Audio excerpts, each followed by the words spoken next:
Hey guys, what's going on? We just got the new patch for Enlisted. This is 0.1.13.2. It's a really big patch. It's a major patch. This is something that we've all been waiting on for quite a while here, honestly. Like, it's been a good couple weeks that we've been waiting for a good patch. And now we've got it. It's a huge patch. So I'm gonna be going through it, giving my thoughts. My kind of first impressions of everything and how I think this is going to kind of shake things up, if at all, here going forward in Enlisted. So the first thing is that they say this is a bunch of AI improvements in this update. You can choose your squad formation, improved AI pathing and covering abilities, and a long anticipated system of advanced orders for AI has been introduced. You're now able to lean your gun on a suitable surface or use gun bipods to increase fire stability and check the full changelog. So this will be everything. I'm not going to pull up anything else. This has basically everything that we need in it. So the first thing is you now have formation type tree, close formation 1.5 meters, standard formation 5 to 10, and wide formation. Now I'm not really sure like how much this is really going to do, because I don't really know. I'm gonna have to play around it in game a lot, but I kind of feel like this isn't gonna be a big deal, because like, yeah, you can do close formation when you're going into a building, so your guys are all kind of close together and you have more firepower, or maybe you can do like a wide formation when you're running to the objective across the open, so you're not all getting shot by like an LMG or something like that. But all in all, I'm not really sure this is gonna change a whole lot. I don't think I was ever really playing the game and I was just like, wow, I really wish that I could change my formation and we could be farther apart. I kind of felt like that was fine for the most part, or it was kind of irrelevant. So maybe this does matter. Maybe this is kind of nice and helpful and changes things up, but I kind of feel like it's not going to do a ton. But nevertheless, it's a good change. It's something that's nice to have in the game. I mean, it's something that's good, right? It's a good change. It's nice to have.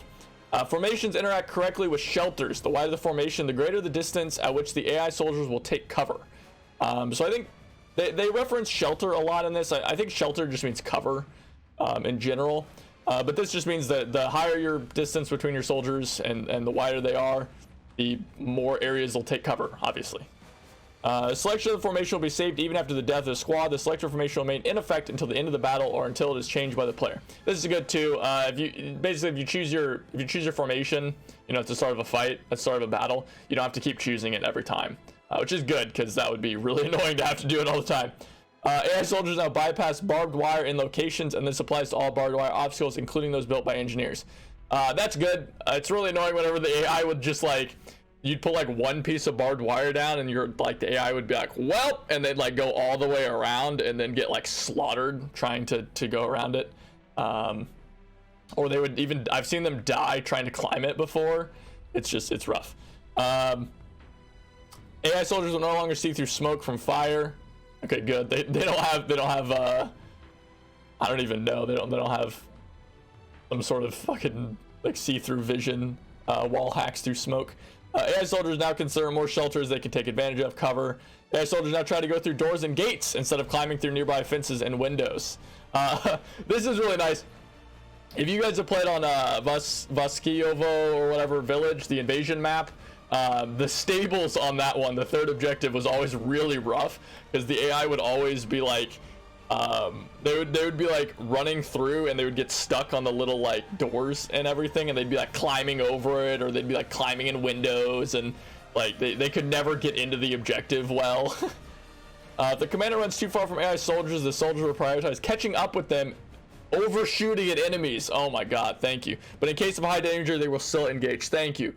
This was one of my biggest gripes with this game, where I would run to an objective and kill some guys and like start taking the objective and then die, and I'd switch to my squad member to keep up the pressure, and they'd be on the other side of the map getting shot by some guy who's like sniping from a building that's like 300 meters away, like, and they would be like taking pot shots at him and never hit him.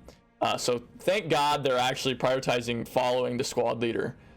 So this means you can like cross big open areas a lot better without your troops getting stuck. The commander lays down, AI soldiers that are close to him will do the same. This helps keep the squad disguised and good for defense. Okay, good, right. This is good for snipers. I know that when you were sniping, it would be really annoying when you would go like prone and then your AI would just be like standing there just like, and like then they would just get shot and reveal your position. So AI soldiers are now more responsive to gunfire sounds, especially in close proximity, and they will find the danger faster and attack it. Okay, so they're more. They seem to act on their own a little bit more. Seems like they're going to be moving around, kind of more independent. AI soldiers now react better and more often to markers made by the player. At the same time, soldiers don't react to a marker if they hear or see danger. Oh, okay. So now you can like mark stuff and your AI will attack it. That's pretty cool. Air soldiers now tend to avoid the line of fire of tanks. Oh, thank God. Anti-aircraft and anti-tank guns. Soldiers will attempt to choose their route so they cannot be seen. Ah, that's nice. There were so many times where you'd run across the open and like get to a building, and then your AI would like slow walk across and get gunned down by a tank. So now it seems like they'll avoid the line of fire of tanks, you know, which makes sense. Like, who just walks in front of a tank? I'm not sure what this like. They'll choose the route so they cannot be seen. I hope this doesn't mean that they're going to be like taking really stupid routes because they're trying to avoid a tank. We'll see. The reaction of AI soldiers to sun visible danger has been accelerated. Ooh, cool. Soldiers will react faster when they see an enemy close to them. So I guess this just means they'll react faster. So maybe you won't be getting those like gunning down entire armies of soldiers with the drum mag PPD. AI soldiers are now always distributed correctly by capture points and don't cluster in the center. Okay, good. Basically you don't run into a room anymore. Like, you would always run into a room on an objective and there'd be like 30 guys standing in like one room because everybody's just telling them to defend the objective. Now you can't just like, your whole squad won't get annihilated by a grenade.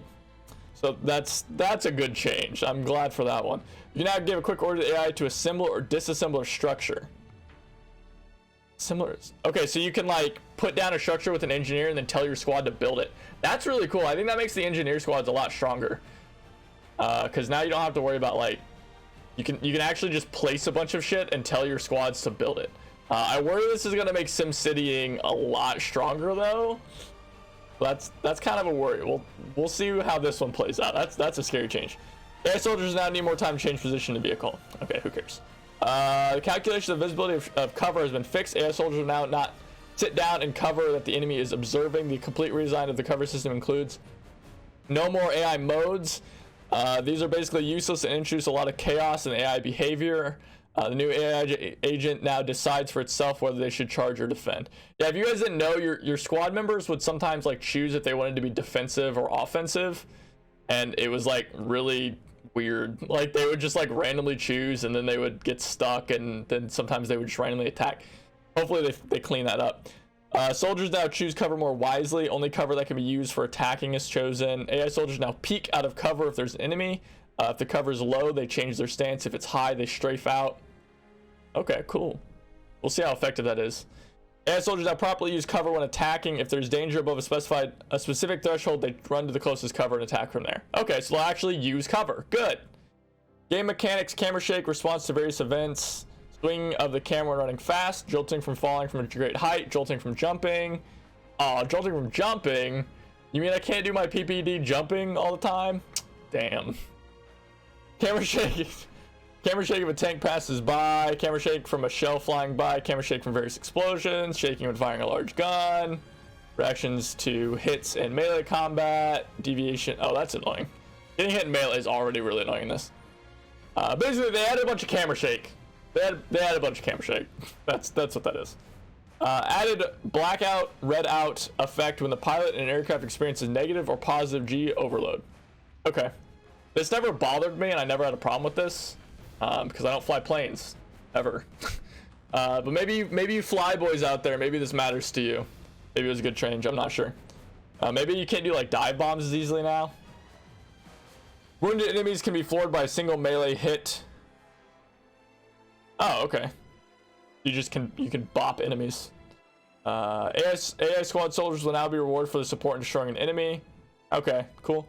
Defending side now scores points for defensive kills near the capture points that are not captured by the enemy in invasion mode. Oh. Okay, cool. So you actually, okay, so like defending objectives actually matters now. You get a lot more score. So keep that in mind whenever you're playing, guys. You'll get a lot of XP, I guess, now for defending points. Rewards for capturing points will now be distributed between the squad soldiers depending on their participation. Okay, yeah. The ability to view and edit abilities in the equipment section selection window has been removed. Ability to view and edit ability. I don't know what this is saying. Does this mean perks? Did they remove perks? They didn't remove perks, right? No, perks are still here. I'm not sure what they're talking about with that. Now a soldier will climb an obstacle only if standing in front of it and will not move sideways if the obstacle is to the left or right of the view. Oh, thank you. Sometimes there was a bug. I think this was time. Sometimes there was a bug where if you tried to climb in a window, you would like get knocked off to the side, like the left or right, instead of climbing through the window. Automatic opening of windows when running close to a building wall has been fixed. Incorrect return of resources from construction to the engineer if their building was outside the combat zone has been fixed. Ability to use ammo replenishment points for guns built has been disabled. Okay, so you can't like, I guess you could previously build like ammo boxes for AT guns. Now you can't do that. Or maybe it's talking about mortars. Not sure. Cannon shots can now concuss soldiers that are too close to the gun barrel. Okay, that's kind of cool. The capture time of strategic points in the invasion mode has been increased. Oh.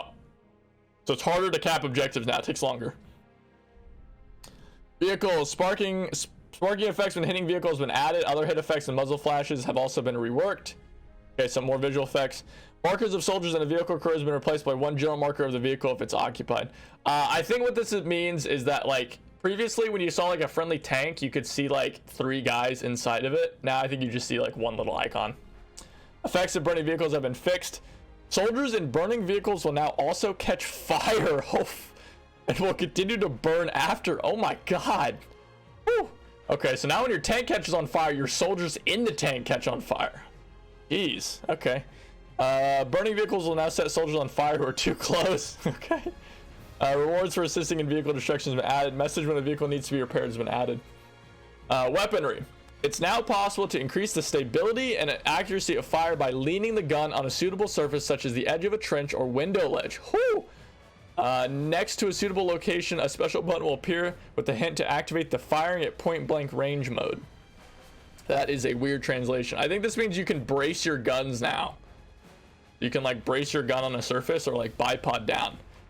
That is awesome. That is something that needed to happen.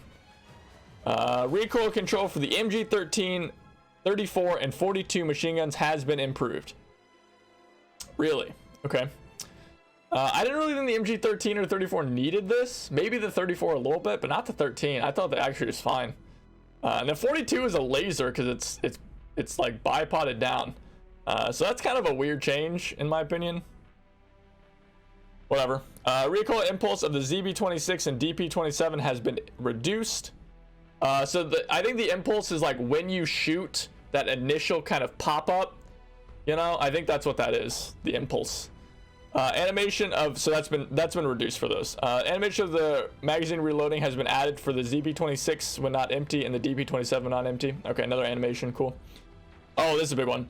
Horizontal recoil of the MP38, MP40, and MP41 has been increased. So all of you Axis submachine gun mains out there, your babies, your submachine guns got nerfed here. They're gonna be, there's more horizontal recoil, so more side to side recoil. You're gonna be less effective at range, is what that kind of I think that means. It'll probably still be fine at close range though.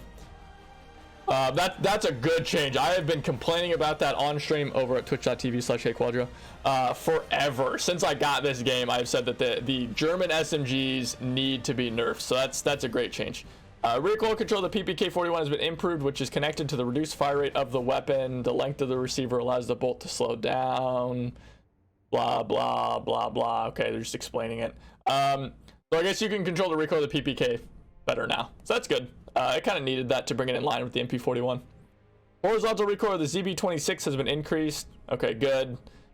Temporary model of the Madsen TK1926. What is the TK1926? Winchester and VZ24 have been replaced with the authentic ones. Okay, I didn't know they weren't authentic, so that's cool. I wonder how different they look. Firearms upgrade system has been changed. Okay. Upgrade system consists of 2 consistent stages instead of 3. Order of upgrades effects in the queue has been changed, and different weapon classes have their own effects of upgrades. Huh. Kind of weird. Huh. We'll have to check that out. That's going to be a weird one. The upgrade system's already kind of confusing.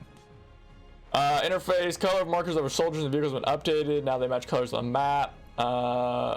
Current firearm info now hides when the player uses stationary machine gun. Markers now available in mortar view. A lot of this is just random interface stuff. That's not going to matter a ton. You guys probably aren't going to notice these, but they're important. They're just stuff that's going to be happening in the background. Graphics, bugs. The possibility of disabling limb tearing and blood in the game settings has been enabled. Can I make it happen more often? I want it more often. They added some options. It's not a big deal. Graphic stuff. Renamed a number of graphic settings for better clarity. Who cares? Change default values, some graphic options. We believe these fit better for the majority of our players. Sure.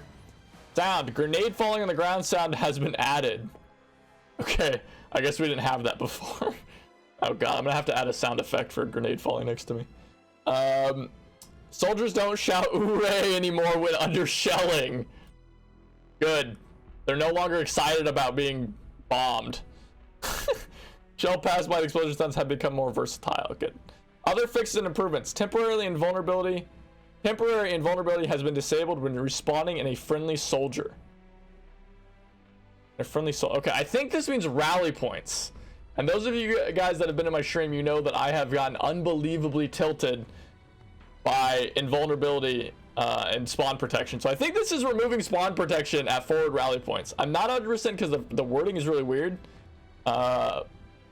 But God, I hope. So if you guys didn't know, when you spawn on a rally point previously, you were basically invulnerable to damage for like a good, I don't know, 5-10 seconds. Like you literally invulnerable to damage. You could not die. You couldn't even take damage. And this was really annoying because it made pushing and attacking rally points really hard because their soldiers were just like actually unkillable. So I'm hoping that what this is changing that. The rest of these just look like random bug fixes. Picking and obstacles when controlling mortar has been fixed. Combat experience score after rejoining battles. Yeah, they're all just bugs. Point score for allied respawns has been fixed for engineer rally points. That's cool. So building rally points, you get points now. So build those rallies. Build the rallies. All right, guys, that looks like everything here.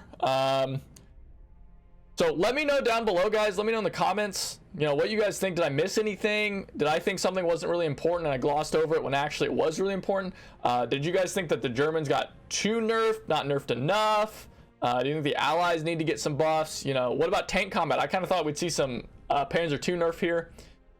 Just let me know your guys' thoughts, and I will be streaming Enlisted tonight over at twitch.tv/HeyQuadro.